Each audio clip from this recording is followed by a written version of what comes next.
Champions, I love discovering more and more about Jesus and by implication about you together. So the hot topic today is about getting to know Jesus better, aka relationship with him. The big question is, what does a relationship with Jesus look like? Or what exactly does it mean? In the Old Testament, we read a lot about God making covenants with individuals and his people, the Israelites. Does covenants have anything to do with relationship with Jesus? Or was that just something from the Old Testament before Jesus came and restored the relationship between us and God? That is a very good question. Watch the following video by the Bible Project with me, which addresses exactly this point, and we will discuss it afterwards. If you've been around Christians, you've probably heard of the idea of having a personal relationship with God, which could mean different things in the Bible, like having God as a friend, or your father, or maybe your teacher. But there's one particular way that the Bible talks about this relationship that you find all over. But strangely, we don't talk about it that much, and that's the idea of a partnership with God. A partnership like working alongside someone to accomplish a goal together. Right, and this is actually what you see at the beginning of the Bible. God creates this good world full of all of this potential. And then God appoints these unique creatures, humans, as his partners in bringing more and more goodness out of all that potential. But the humans don't want to partner with God. They rebel and try to create a world on their own terms. And so this broken partnership is the Bible's explanation for why we're stuck in a world of corruption and injustice and the tragedy of death. It's not like there's just one or two humans who have bailed on this relationship. In the story of the Bible, everyone has abandoned the partnership with God. So what God does is select a smaller group of people out of the many, and he makes a new partnership with them called a covenant. And in a covenant, God makes promises, and then in exchange asks his partner to fulfill certain commitments.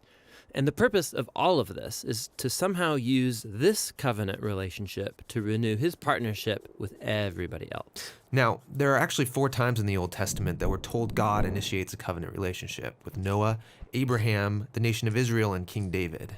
And it's through these that God is forming a covenant family into which all people will eventually be invited.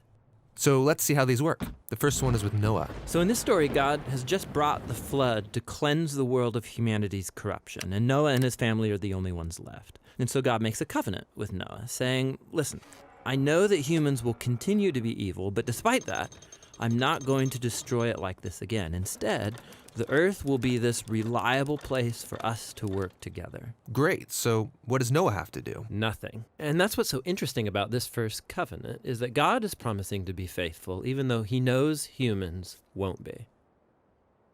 The next time we see God make a covenant is with a man named Abraham.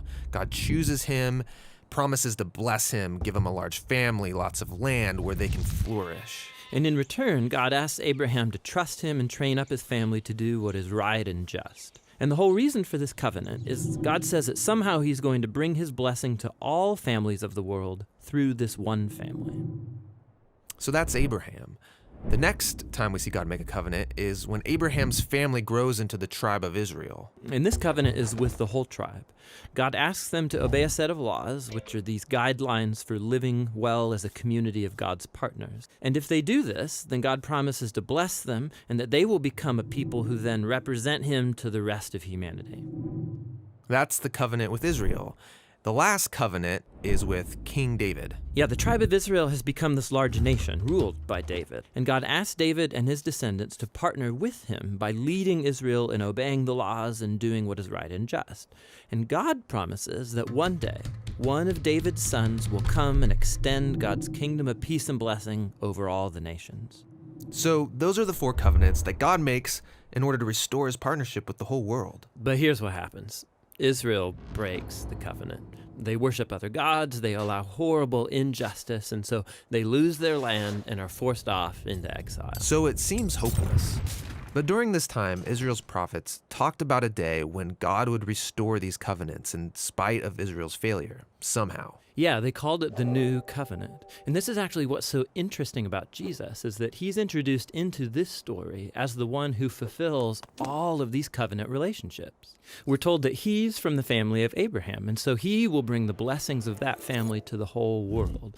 We're told that he's the faithful Israelite who is able to truly obey the law.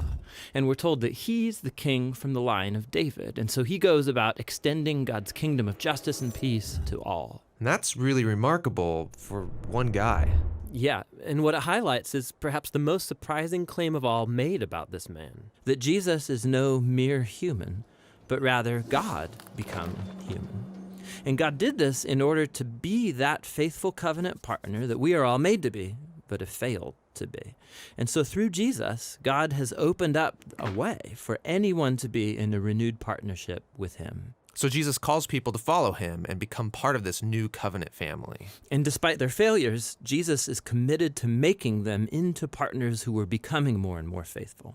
The story of the Bible ends with a vision of a fully renewed world, full of goodness and peace. And there's this renewed humanity there, partnering together with God to expand the goodness of his creation. And so the end of the Bible story is really a new beginning.